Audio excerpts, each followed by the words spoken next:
德玛西亚视频站，视频背景音乐、选手主播天赋符文、隐藏分查询，就在王者学堂。还等什么？赶快扫描微信二维码，关注我们微信吧！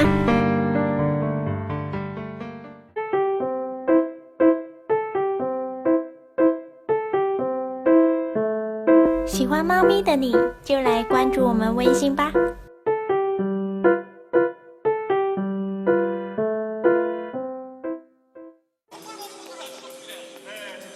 And here we go into champion picks and bans for game number 1 of ESC Ever.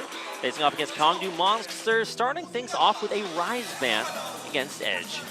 Yeah, so Rise, pretty standard ban right now. Now, they are blue side, so ESC Ever probably not likely to actually ban away Syndra. We have seen Tempt play it twice so far this tournament, 1 win and 1 loss. Interesting to see the Elise ban. We actually saw that talked about a little bit earlier on about how maybe it's definitely Bless's strongest champion, so wise to take that away from him if he is so integral to their team comp. Right, and it also sets up Punch to play the Lee Sin with less risk, given that the Lee Sin-Elise matchup can get a little bit crazy at some points, but Punch probably much more adept at playing into the likes of Olaf or Rek'Sai, if that would show, but it was the final ban actually by ESC Ever. Yeah, and with the Rek'Sai ban as well, setting up this Olaf pick. Now, Olaf maybe not the champion that LS would pick to open his Christmas present, unwrap an Olaf. That's like a sack of coal in there, but we've seen some good Olaf performances. What do you think it's worth first picking here for Ever to put on Bless? I feel like putting Olaf on, well, putting Bless with Olaf, I think, is going to be a good decision, because I feel like if Bless gets the lead, he's definitely going to be able to suffocate his opponent. And Olaf, I mean, there's no better pick to do that than Olaf in the current jungle meta pool. And so if ESC Ever can find an advantage, I'm pretty certain that they can bring it home through Bless. So priority on junglers, not only in the ban phase, also in the picks, taking both of those out early. Roach locking in the Jhin for Soul, and that we've seen Soul actually be a pretty incredible carry, and I believe Captain Jack actually highlighted that during our interview. So nice to see that on a power pick, and there's that Varus. We actually, I thought it was going to be banned away, but it's hovered over there by Ever. Yep. And so the Varus and Karma, this is a pretty strong lane composition if they choose to put them both in the bottom lane. However, that Varus and the Karma are both technically actually flexible. So that's a little bit scary right now. Could be in the mid lane, could be in the bottom lane, who knows? And that's a big sort of question mark that Kongdu Monster are going to have to figure out. Now, they're actually highlighting some very interesting flexes as well. Yeah, and you know, speaking of another flex, right now we have the Echo highlight by Kongdu Monsters, and they might lock this in here. Crazy actually has played a lot of top lane Olaf up there in solo queue. And so it actually ties into the fact that ESC is Ever once again, because we've seen this early on in the KeSPA Cup, all 3 of their champions at this point in the draft phase are flexible. In the sense that Crazy could actually just use the Olaf, and not a lot of people know that Olaf actually devours Echo up in the top lane. So that might be a really cool flex pick to see, you know, flex in a way we haven't in a long time. Back when, I'm trying to remember last time I saw a top lane Olaf, and it was quite a while ago. So now continuing to hover over some interesting picks as the Trundle and Echo are locked in for Kongdu Monster. Loken and Totoro are going to be the ones working on finalizing this ESC Ever roster. Now, because they are on the blue side, they're going to be forced to reveal it, and it does look like they are hovering over an Irelia and Cassiopeia that would set up some very interesting flex situations. Yeah, so Cassiopeia and Irelia, if they are locked in, which they are, so that's certainly going to be a top lane Irelia, and it's likely that that's going to be against Echo, so we might be seeing a little bit of a return of support Trundle. Okay, well, looks like the final pick here will be Orianna for Edge if that does finally get locked in, and it certainly looks like it will, and there it is. So we've got our finalized lineups for both of our semifinal teams here, and our first appearance of top lane Irelia for Crazy. Yep. And so this matchup can get a little bit chaotic if Crazy can manage to find the lead. Irelia is one of the better champions at managing to inflict a lot of pain onto Echo in the laning phase, although because it is Echo and this is still the patch where Tank Echo is alive and well, things can still get pretty scary as long as he can reach mid-game. Now, what do you think is the reason here for going so far outside of the pool of champions we've seen this far in the KeSPA Cup and grabbing that Irelia? Is it just for the 1v1 matchup, or does it have a deeper meaning for the ESC Ever team comp? Well, one of the things about Crazy is that he's actually played a unique champion in every single game. And so now, I mean, with the Irelia pick, he adds on to that. And I think that it just enables them to be more unpredictable, and it makes their opponents really question just what can ESC Ever pull out in the top lane. Certainly a very versatile player, definitely living up to his name. I believe they highlighted his performance versus Cube in their earlier series, round of 8, and just how much fighting there was. This guy just goes in all the time. It's going to be exciting to watch as we get into our first game. Your lineup for ESC Ever: Crazy, Bless, Tempt, Loken, and Totoro. Of course, across the stage here at Bexco are Roach, Punch, Edge, Soul, and Googer, making up the lineup for Kongdu Monster. So these are your champions, your players, your teams for our first semifinal match. Get out there, hashtag KeSPA Cup, let everyone know you're watching. Of course, support the teams, hashtag ESC win and hashtag KDM win to let them know. So we get into our first game of this semifinal match. Game 1 starts right now.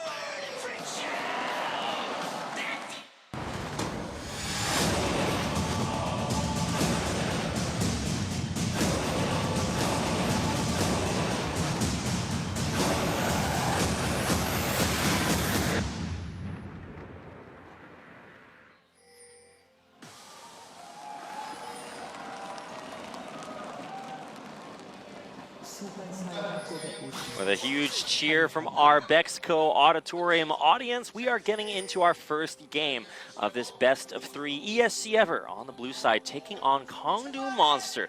In the red, Loken and the rest of ESC all scouted out by this Kongdu ward as they are 5-man invading this bottom jungle. Kongdu well aware of that, but it won't be anything other than just a deep ward here for ESC.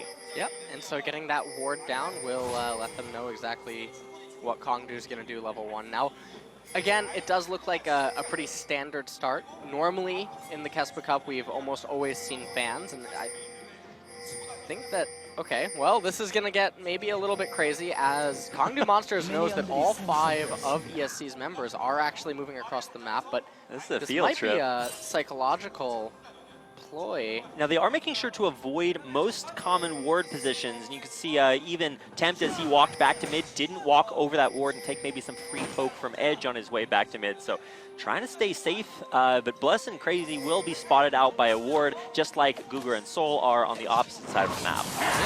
So Googer and Soul starting with this Gromp. Tempt and Edge actually going really hard. Oh my goodness. Tempt losing the poison, of course, with it, the Twin Fangs damage, so he'll take a little bit of a worse side of that trade. But already a lot of aggression in the mid lane, which it goes against what you said earlier, also seeing a lot of these like very safe, passive sand formations to start things out. Looks like we could be in for another very aggressive series. Yep. And right now, Lee Sin and Olaf respectively just continuing to clear out their jungle, so it's not like we're having any super aggressive moves. Olaf can immediately make his way over to Wraiths and Red Camp. And the stats you can see there on your screen highlighting Ever's performance in their 2015 KeSPA Cup run, where they actually had the exact same scoreline in every single game coming up here to the round of 4. Last year in this round of 4, they 2-0'd the defending world champions SK Telecom. This year, they are going up against the new to LCK, fresh out of Challenger Kongdu Monster. So you would think that on paper that is maybe an easier opponent, but they do still have this hill to climb. We'll see if they can do it against Kongdu when their lanes seem to be kind of having a little bit of a rough spot, certainly Crazy, getting pushed in by Roach. Is that deliberate or just from the matchup? Well, at this point in the game, it's basically from the matchup. We can also see that Roach is running Grasp instead of Fervor, so much more sustain and tank oriented. And right now, Punch just trying to get some intel down on Bless. They're kind of doing a little ring around the, well, Rosie or Dragon, as the case may be. Maybe the Dragon's name is Rosie, and then it's appropriate both ways. So both junglers down kind of around the bottom side, but differentiating themselves as Punch comes down to bottom lane.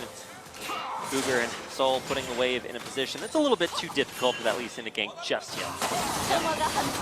And Soul getting pretty poked down to 300 health. And right now we see a very standard handoff when the jungler does not have any mana pool. So right now Edge is going to get the blue buff, and this is going to enable Edge to put a lot of pressure on Temp, at least for the time being. And really, in the next few minutes here, Bless needs to make something happen, because with an Olaf and an Aurelia pick, yes, you do have a Varus and a Cassiopeia for late game scaling, but there's certainly a lot of threat if Kongdu Monsters can reach the mid game completely unscathed. Well, here comes a threat top lane for ESC Ever as Bless waiting in that Tri-Brush. Now Roach is going to walk down into the Tri-Brush. This is a red buff Olaf, same level as Roach, going to put down a lot of additional damage there. Roach is going to be forced to flash over the wall or dash. Wow, actually could have gone bad if he had missed that, but he successfully disengages over the wall with that phase dive and heads his way back to base. Yeah, and that's a pretty good successful pressure. At least it forces the recall. Does come at the expense of Bless's Ghost, but that's not going to be the end of the world. He is able to get some counter jungling in on Punch. And now with Roach teleporting back up to top lane, that's probably going to be all right, as because Bless is still here and on the top half of the map, Crazy is completely content and safe to continue just farming out this wave, because it's very unlikely that Punch can offer any sort of gank assistance for Roach right now. So we talked about the jungle matchup being so crucial, and indeed that was actually very true in the series that they played in the promotion matches at the beginning of this past season, where when Punch did well, his team won, and of course on the other side, Bless as well. Yep. And that one minion that was actually left by Crazy is pretty important. Had Crazy elected to recall, doesn't look like that is the case, but the lane is actually favorable for Crazy whenever the recall does occur. So this is actually very good lane manipulation off the Olaf gank by ESC so far.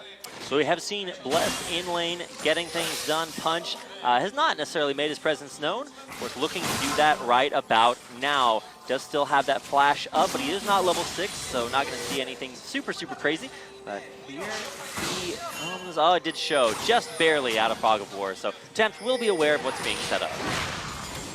Edge has hit level 6. Temp still no level 6.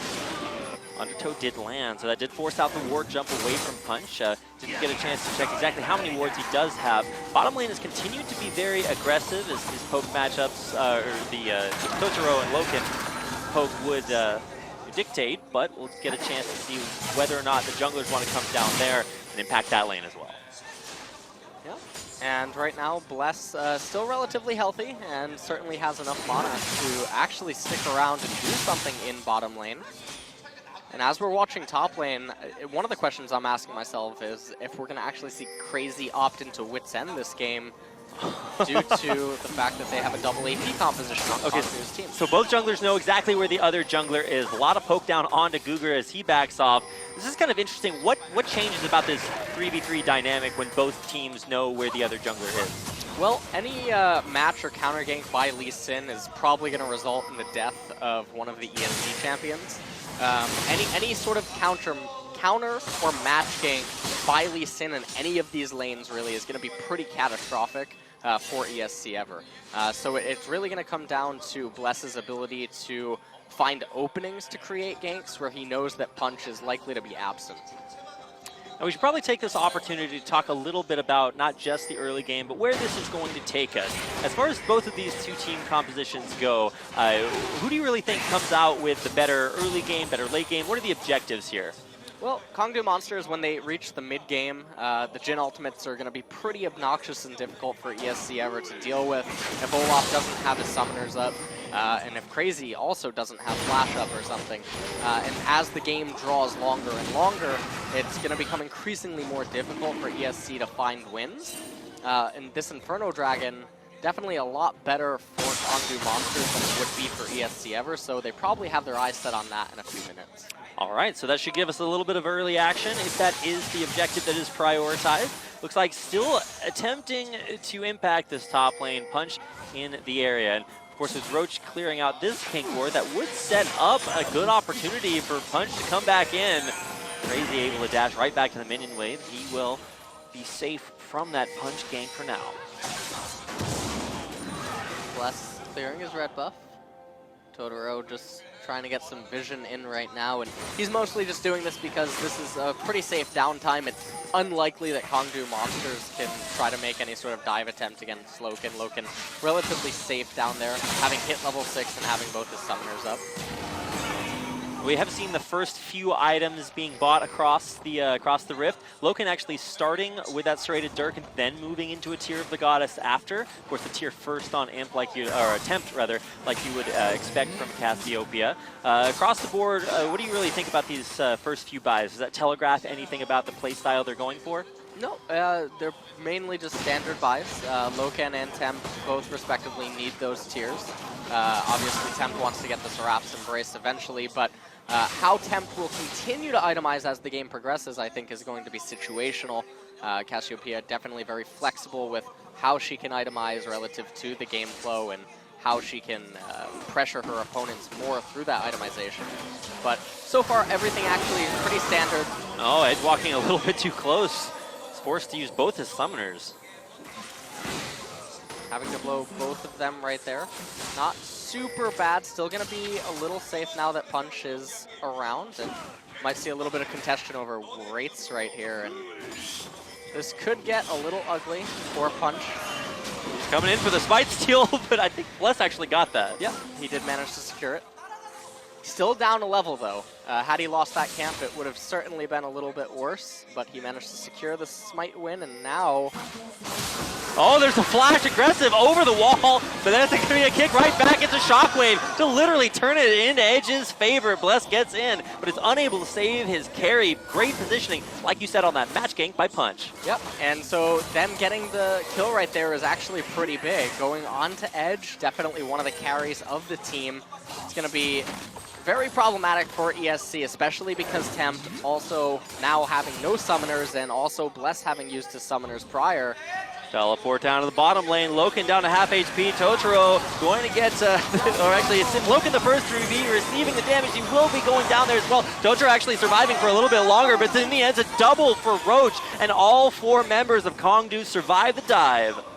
Yeah, and that dive was pretty good by Kongdu Monsters, and this is what I was talking about in the draft phase, where everything that they're doing is relatively standard. There's no surprise or special tactics actually occurring, and they're just taking the opportunities presented to them and punishing ESC for making mistakes. And this actually all ties into the mid gank that had just happened a little bit prior. They know that Temp unable to respond to bottom lane. They know that it's impossible for Bless to actually be there. And after everything is said and done, our first 11 minutes of play, take us to a 0-3, walk us through the replay. Yeah, so at this point, I feel like the way that they juggled the tower aggro was pretty perfect. As we can see, they secure the double kill. Soul almost actually goes down. That was a little bit risky there. But they managed to get the double kill. They didn't translate it into an Inferno Drake capture, but it's still a pretty big win nonetheless. All planned. Like, yeah, I got plenty of HP to tank that extra shot. And in the end, like we said, everybody survives down there. The gold count, even though after these 3 kills have all come in, actually pretty even. Only about 500 difference between both teams. Is that just from CS advantages? Because it seems like it's definitely going Crazy's way in the 1v1 up top. Yeah, well, of course it is from CS advantages. Bless has almost 20 more CS than Punch. And up there in the top lane, you can see the Crazy has quite a big CS gap over Echo. And Echo actually opting into the Sunfire Cape first item versus the Trinity Force of Crazy.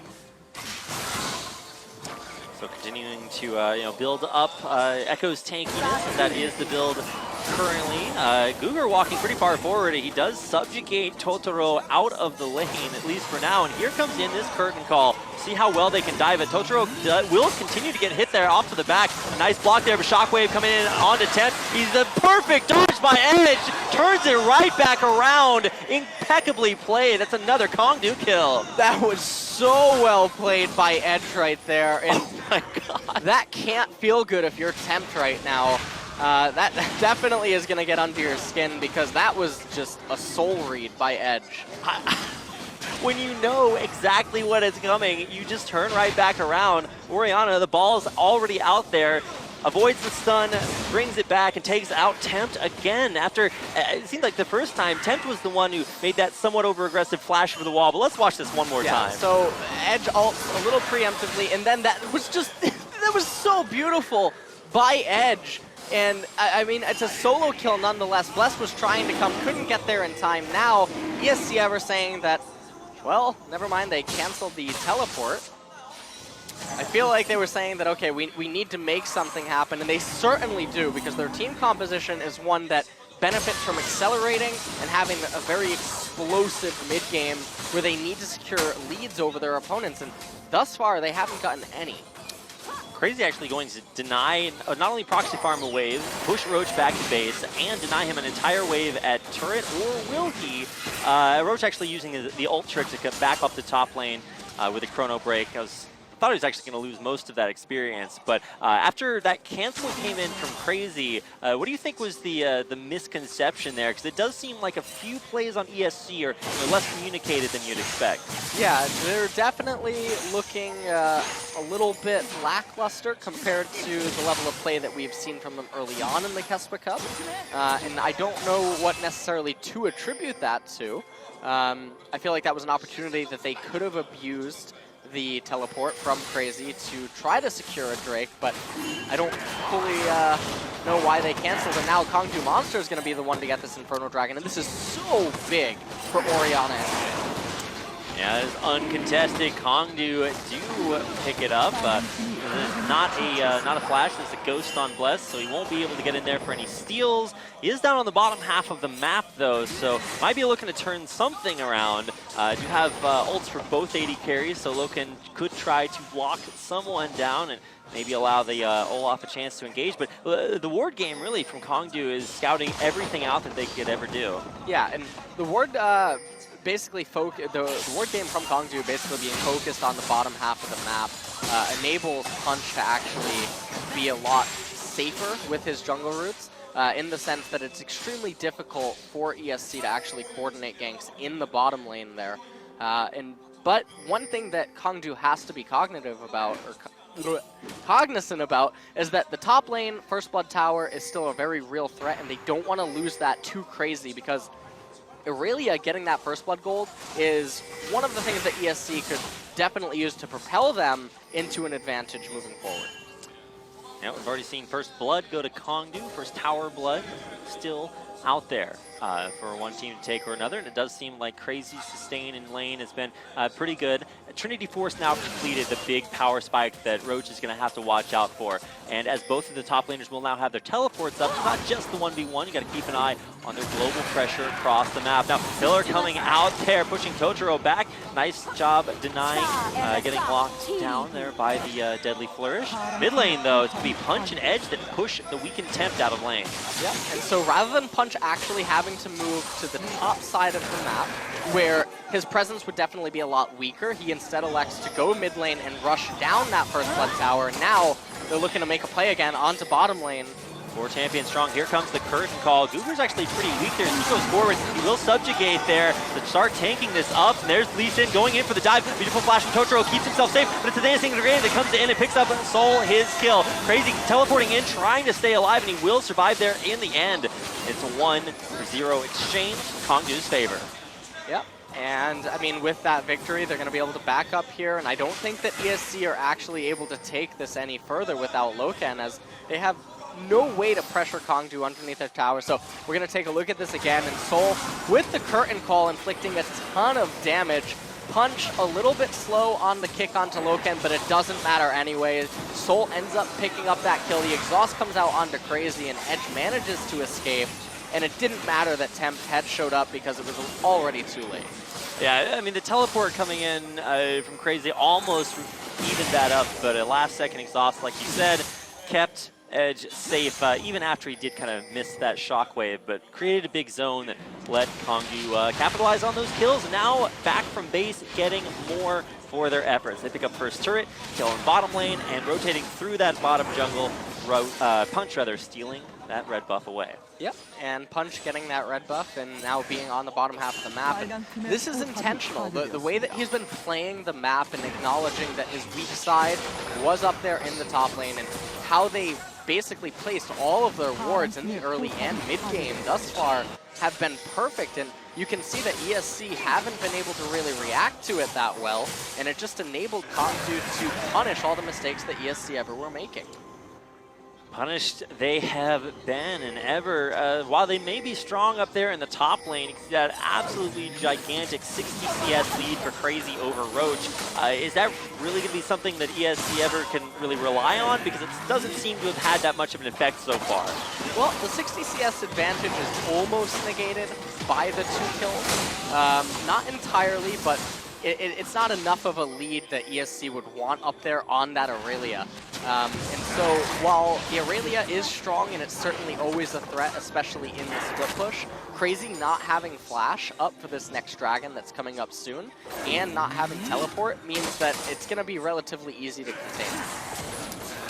All right, well, we'll see if she gets contained up there in the top lane or joins the team and tries to make this a 5v5. It certainly looks like that is the option as ESC ever start to walk their way down towards the bottom half of the map. Dragon up in 1 minute, so we will see if that's the next objective, or if maybe we see more continual jungle pressure from these insane ward patterns that Kongdu have been putting out, just really lighting up the night there on that lower half of the map.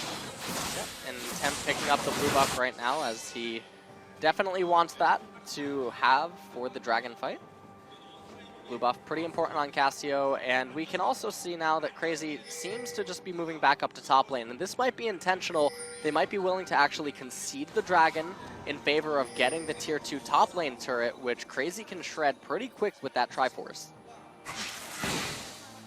Tempt now checking every bush he walks into after some unlucky positioning there, getting 1v1 by Edge. Outplayed there, taken down, and really both carries here for ESC have faced continual pressure all game long from Punch. We talked about the previous time these two teams met in the LCK promotion matches. It was really the contrast between the two junglers that really led to Kongdu's inevitable 3-1 victory in that series. Now, this is only a best of 3, so you would think that Kongdu do still have very good chances. Is the KeSPA Cup buff alive and well? Can ESC ever secure this Dragon? They are on it. It's down to about 2k HP. It's going to be a spike fight in the end. It's actually Tempt that comes away with a nice Dragon for ESC ever. The curtain call comes out and chunks Bless out, but now it's actually Crazy that might be in a little bit of trouble. That's going to be a passive put to use, allowing Aurelia using the Ionian Fervor to get out of dodge. All those additional champions empowering the extra tenacity and allowing Crazy to survive. Yeah, and so that was a very big pickup by ESC. They certainly could not let Kongdu have that Inferno Drake. They know that they just got started out by a Trinket Ward, but looks like they're trying to burst the Baron anyway. Dealing actually a lot of damage to it. Death Cap completed on Edge's Orianna is going to contribute to that a lot. And now Bless coming in. Can he get to the Baron in time? It's dropping down 2,000 HP, 1,000. It's Bless in the pit.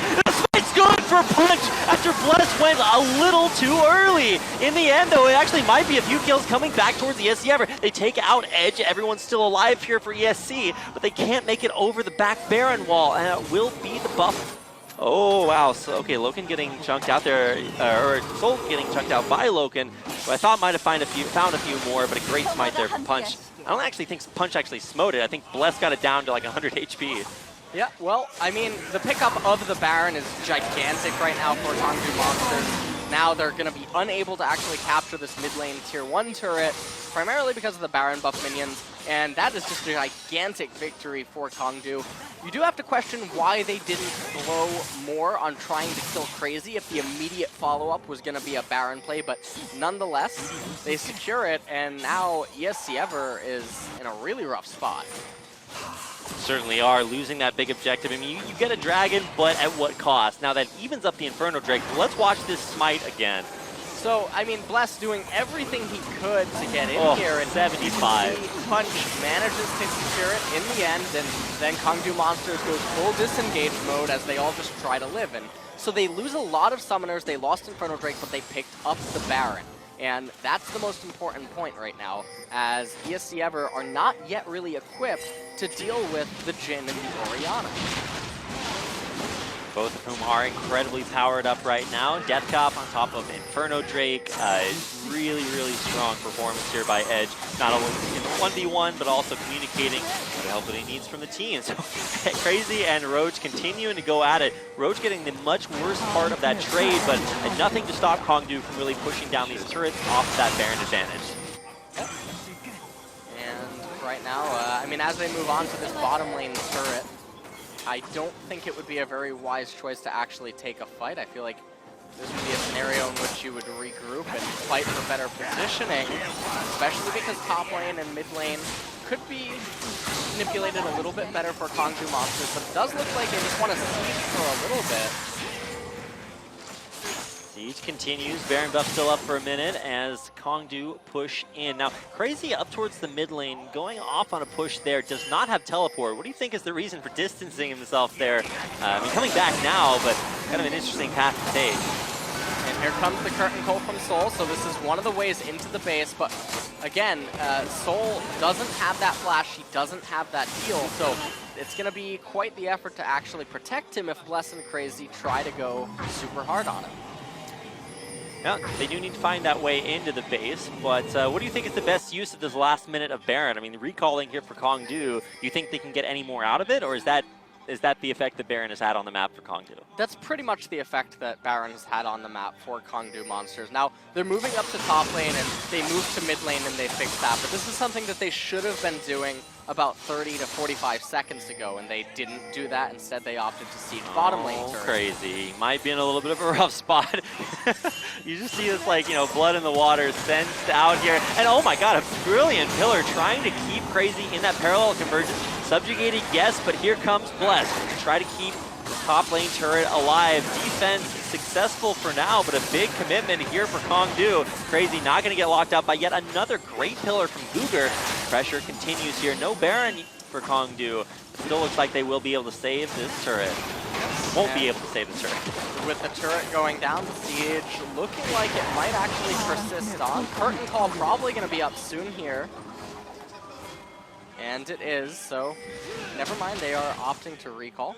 I feel like they could have used the curtain call to actually press on, given that they knew that Loken was coming up from bottom lane and unlikely to actually be at the fight, but not willing to risk it. Kongdu Monsters recalls, collects themselves. Dragon up in a minute. They definitely want to get in position, get ward coverage around that, and right now, all of the lanes are looking pretty good for them. Now, it is a Cloud Drake, so I'm not sure if that's necessarily going to be prime priority, but after so many turrets taken down, in the end, there's actually no advantage there off the Baron power play. I thought they would have actually come away with quite a bit because they were able to take that second tier down, so maybe we'll get that updated, but it certainly looks like it's pretty even across the board. Yep. But going even at this stage in the game is going to be infinitely more beneficial to Kongdu Monsters because of the team composition. All right, well, we're continuing to watch now the top lane matchup, which has gotten more and more in Crazy's favor, but you really have to look towards the rest of the map to find out the true story, and I think for me it's got to be the 80 carries, a big performance by Soul, continuing to not even just get the kills, but these curtain calls are setting up so much and might be setting up more action in onto Loken, and he used the Youmu's just barely able to get out alive. Now Dragon going to be up, and this might just be able to be two-manned by Kongdu Monsters if they elect to do that, and it does seem like that will be the case, or even soloed by Soul. I mean, he's got the name in his name, so maybe trying to live up to it. A little bit of poke onto Bless, who will be forced to use that Ragnarok just to not get down, knocked it down by the Deadly Flourish. Edge takes a lot of poke there in the back, and here comes the curtain call. Try to get this fight started in a good spot. Nice dive there by Crazy, pressuring Soul out, but Crazy actually going to be the first casualty of the fight here as Kongdu take him down. Now Guger actually going to get dropped by Bless as the rest of ESC try to kite back and allow this crazy poke damage from Loken to really come out and try to disengage. They do so successfully. It's a 1-for-1 exchange. Crazy for Guger, though, looks pretty good for Kongdu. Yeah, and that's certainly going to be a victory. They're going to pick up the Cloud Drake, and honestly, if Temp didn't land that ultimate, that fight would have gone a lot worse for ESC ever, so certainly saved them right there. But it just seems like they are preventing the inevitable, and we're going to take another look at the team fight. So Crazy actually able to find a very nice way onto Soul. Unfortunately, it was denied by Kongdu Monster's ability to collapse back onto Soul and save him from that burst. And Temp, you can just see him kiting out right here, and Bless just trying to run around. He gets a little bit of a slow from the undertow, but nonetheless, both teams just able to disengage, but ultimately it's a victory for Kongdu Monsters. They do still continue to come out ahead, and now with one more kill coming Roach's way, making up for really the only CS advantage that was previously doing something for ESC Ever. Now, jungle still looking decent for them, but just the team play from Kongdu on the same page. And now that Baron is back up again, you have to imagine that this time Kongdu gonna cross their I's, dot their T's, or in the opposite order, but not going to allow Bless another opportunity to almost get in there for the steal. Yep. And with Baron being on the board and Kongdu Monsters, they're also going to have Summoner Spell advantage for the next fight. They won't have it up on Roach, which does affect some of their parallel convergence plays, but that's not how they really need to be playing. All they need to really do is use the curtain call, constrain ESC Ever to very tight areas of the map, and all they have to really do is survive Olaf's ultimate and his ghost, and at that point ESC Ever is going to run out of fuel, and it becomes too easy for Soul and Edge to just finish off the team fight. Wave clear good enough from ESC to stop the siege so far, and enough positioning, enough flank wards just to make sure that they are safe from anything Crazy wants to do. It's going to be so difficult for him to get around the corner. Loken just trying to clear the wave up top. Now, as far as the side lane positioning goes, the siege does continue to intensify. ESC looks like they might just have to go for it or risk losing their turret. They will back off. So much damage from the back line of Kongdu's Soul and Edge, able to eventually take that turret out, and now only one outer turret remains as Kongdu disengage. Back for Baron. Yep, and them going into the Baron pit and basically having the high ground is going to be extremely difficult for ESC to actually penetrate. Yep. Because from this angle, trying to approach onto the river as ESC Ever is way too difficult. And if you guys watched a lot of Star Wars, you know the high ground is a pretty good advantage to have, and Kongdu have certainly secured that for now. Now, Recall's coming in here. We'll spend a lot of gold. It's going to be the Dominic's, Lord Dominic's Regard completed there for his Soul. Full host of items for Edge, as he is now 3.5 items strong. The extra Randuins, or not extra, but Randuins completed their Punch, as well as Roach, who's really, pretty on par, despite having a little bit of a rougher lane phase. I mean, Tank Echo doing what Tank Echo does best now that he has his real core items. Yep. And with Echo basically being at his peak right now in terms of itemization, and Aurelia did complete her Guardian Angel, so there is a chance for Crazy to go a little bit harder than he normally would. The problem is still going to remain that they don't really have a lot of damage on their main carries outside of Tempt. Loken, not really at that point. You did just see that he does not yet have Muramana, although he has transformed his gear. So I will allow it to maybe stack a little bit more now. Bless has been forced to Ragnarok to prevent himself from getting locked down. He's going to run back into his team, but that's actually going to full punch back in there. They kick Totoro back into KDM. But with Oriana Ball coming forward, not finding anything, Totoro will go down. It's going to be a deadly rose there and a big Tawombo combo on it. ESC Ever, they get dropped, and now Crazy, the last surviving member, the parallel convergence into Shockwave. It destroys the rest of his team, and no matter how much Crazy might want to turn that around for a kill, in the end it's his own untimely demise. Guardian Angel not going to guard him hard enough. A flash over the wall into the Rapture pit, but they will still find him with a full 5-for-0 ace. Kongdu close in for the win. Yeah, and Kongdu pushing straight up mid lane. Now, they can't end the game right here. Totoro will actually come up. Actually, they might be able to. I think it depends how they actually juggle the tower aggro and what Totoro can do with his Qs.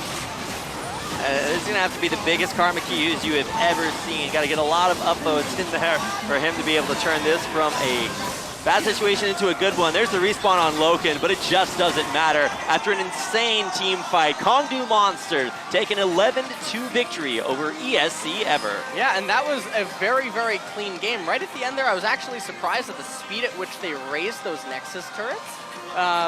And so they actually seized an opportunity, and they took it, and that's going to be game number 1. And, I mean, they continue to show that they just have very, very, very clean play.